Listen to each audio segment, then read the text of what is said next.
Hey everyone, this is Mrs. Mata. We are going to be taking notes today using this note sheet here. So I want you to grab this note sheet. You're going to watch this video and take your notes and then glue them into your notebook. I will also attach a PowerPoint, so if you want to go through it slower you can and in more detail. All right, let's get started. We're going to first start with what is it? So the plate tectonics are interactions of the Earth's rigid lithosphere plates as they slide slowly over the asthenosphere. I'm going to ask you to dig deep into 6th grade learning so you remember these words. It is driven by convection currents in the mantle. So convection currents, remember, is kind of like a lava lamp where cold sinks and warm rises, right? So as the warm rises, it pushes the plates that are above, and then as it cools off, the lava or the magma sinks back down, and this circular cyclical motion of around and around and around makes the plates on top move either to the right or to the left. Which leads us to our next question. What happens when the plates move? What happens when these plates that are sitting above the mantle, above all that magma that's moving around, what happens when the plates move? Well, the answer is that Earth's surface very slowly changes. And the changes can create and destroy oceans, produce earthquakes and volcanoes, and even form mountains and plateaus. All right, so we get our oceans, right? Our earthquakes, our volcanoes, and all of our mountains from the movement of these plates. And it is slowly changing the surface of the earth as these plates are moving around. Now, since we can't really see the plates, we have evidence so that we can basically defend our theory.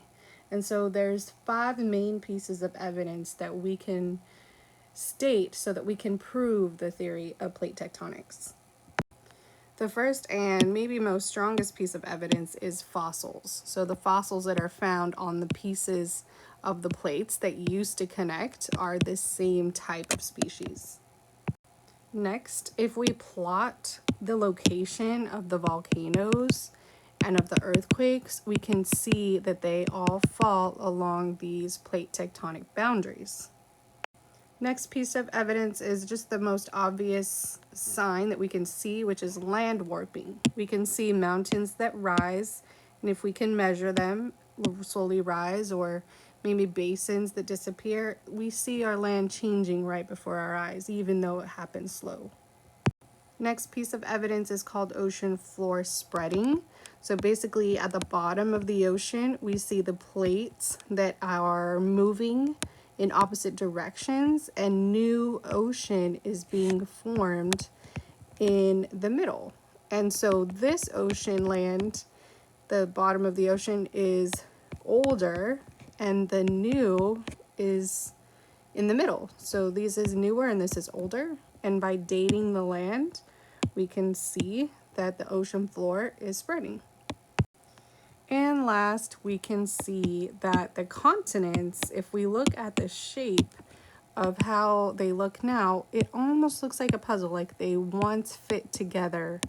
At one point, if we rewind time, they once fit together to make one giant piece of land. So that is another piece of evidence that they kind of look like a puzzle and they at one point fit together. So these 5 pieces of evidence support the theory of plate tectonics, which makes it just an understood piece of science. Now we kind of talked about this before, but we know the convection currents in the mantle are the driving force of plate movement. Now the way the plates move create the boundaries. And there's 3 main boundaries that I want you to memorize. And then there are land features that go with each one. And then either the crust is going to be destroyed just neither created or destroyed, or maybe there's some creation of crust. So let's talk about the 3 plate boundaries. The first one we're going to talk about is convergent boundaries, and it's this one on your left. So notice that the arrows are pointing towards each other. That means they're going to collide. So convergent, collide. There are certain types of land features that happen because of these colliding plate boundaries, and I'm going to list them under here. There's going to be a total of 6. Just kidding, there's only 5. The first one are volcanoes. Okay, so we can see volcanoes when one of the plates goes under the other and then the magma kind of rises to the top. Mountains are when they just kind of collide and push each other up. Earthquakes is when they just collide. Earthquake can happen in a volcano or a mountain formation. Islands is when one goes under the other, and then the volcanoes can form islands as well. Deep ocean trenches is one, again, diving under the other, whichever one is most dense. And then this deep ocean trench is where they kind of collide and hit each other. So because one is diving under the other, it makes a real deep ocean trench.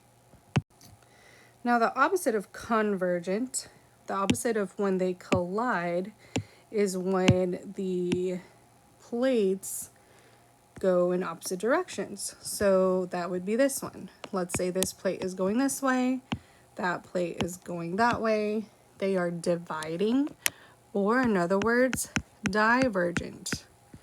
Divergent boundaries happen, and they create 3 different main landforms. Okay, so we can see these 3 things on a divergent boundary. We can see rift zones, mid-ocean ridges, and seafloor spreading.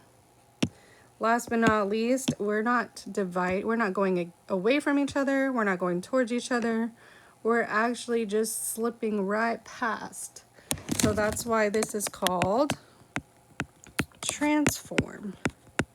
And it's actually one word, transform boundaries.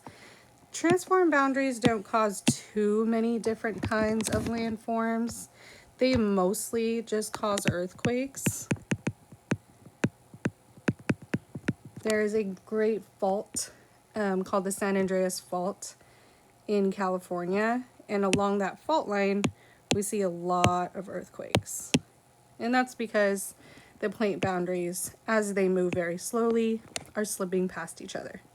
So let's go over what the crust is doing. On convergent boundaries, the crust is destroyed because one is diving under the other and melting back into the earth. In transform boundaries, it's neither created or destroyed, nor, because it's just sliding past.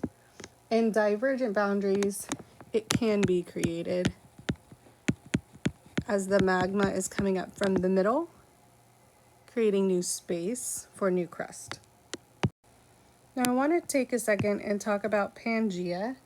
Pangia happened theoretically over 225 million years ago.